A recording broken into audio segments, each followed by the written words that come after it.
जय श्री कृष्ण मित्रों।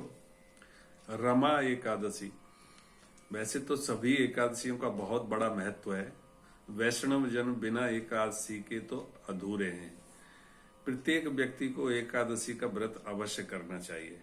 एकादशी व्रत करने से हमारे सभी पूर्व जन्मों के सहित इस जन्म के भी पाप नष्ट हो जाते हैं, ऐसा शास्त्रों में वर्णन है। ये रमा एकादशी बहुत ज्यादा ही महत्वपूर्ण है, क्योंकि रमा एकादशी के दिन से दीपावली का एक महापर्व शुरू हो जाता है। रमा एकादशी के बाद गोवत्स द्वादशी आती है, फिर धन त्रयोदशी आती है, फिर रूप चतुर्दशी, उसके बाद लक्ष्मी पूजा, दीपावली, फिर गोवर्धन पूजा, अन्नकूट और उसके बाद भैया दूज। तो ये 5-6 दिवस तक दीपावली का महापर्व चलता रहता है। तो इसलिए आज रमा एकादशी के दिन से ही दीपावली का पर्व शुरू हो जाता है।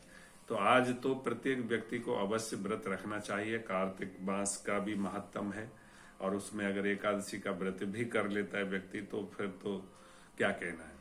तो आइए आज ज्यादा देर ना करते हुए एकादशी व्रत की कथा, जो रमा एकादशी कार्तिक कृष्ण पक्ष में पड़ती है, जो आज है, उसकी कथा मैं आपको सुनाता हूं। तो बड़ी सुंदर कथा है। युधिष्ठिर ने पूछा कि जनार्दन, मुझ पर आपका स्नेह है, अतः कृपा करके आप बताइए कि कार्तिक के कृष्ण पक्ष में कौन सी एकादशी होती है। भगवान श्री कृष्ण बोले कि हे राजन, कार्तिक के कृष्ण पक्ष में रमा नाम की एकादशी होती है। यह परम उत्तम है और बड़े बड़े पापों को हरने वाली है। पूर्व काल में मुचकुंद नाम से विख्यात एक राजा हो चुके हैं, जो भगवान श्री विष्णु के भक्त और सत्य प्रतिज्ञ थे। अपने राज्य पर निष्कंटक राज्य करने वाले उन राजा के यहाँ नदियों में श्रेष्ठ चंद्रभागा नाम की पुत्री थी। उन्होंने उसका विवाह चंद्रसेन के पुत्र शोभन के साथ किया। एक बार वह शोभन दशमी के दिन अपने ससुर के घर आए और उसी दिन समूचे नगर में पूर्ववत ढिंढोरा पिटवाया गया कि एकादशी के दिन कोई भी भोजन न करे। इसे सुनकर शोभन ने अपनी प्यारी पत्नी चंद्रभागा से कहा, प्रिय, अब मुझे क्या करना चाहिए, इसकी शिक्षा मुझे दो। चंद्रभागा ने कहा कि प्रभु, मेरे पिता के घर पर एकादशी के दिन मनुष्य तो क्या, कोई पालतू पशु भी भोजन नहीं करता है।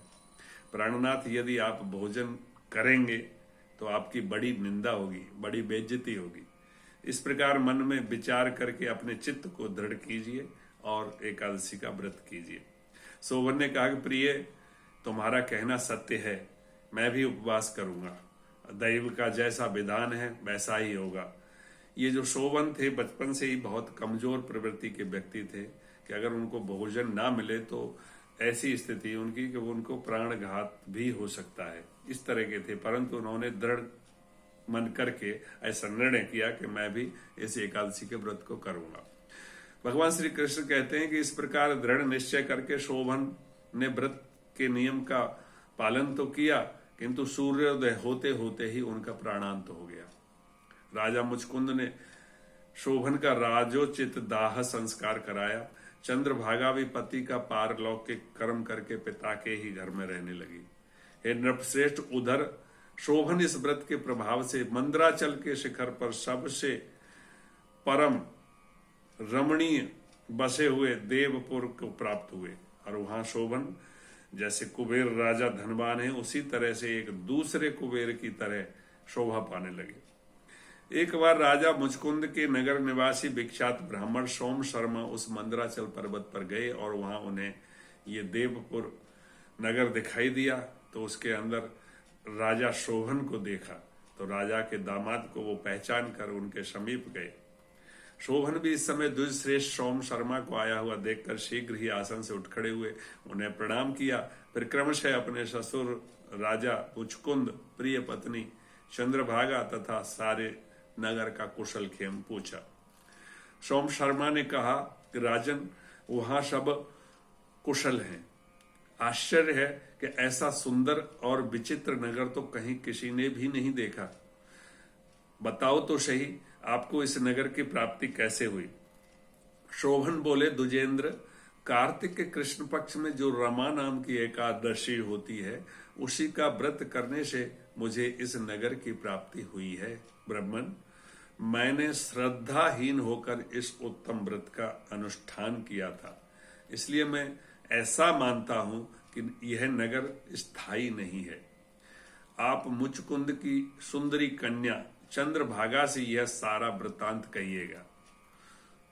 शोभन की बात सुनकर ब्राह्मण मुचकुंदपुर में गए और वहां चंद्रभागा के सामने उन्होंने सारा वृत्तांत कह सुनाया। सोम शर्मा बोले कि सुबह मैंने तुम्हारे पति को प्रत्यक्ष देखा है।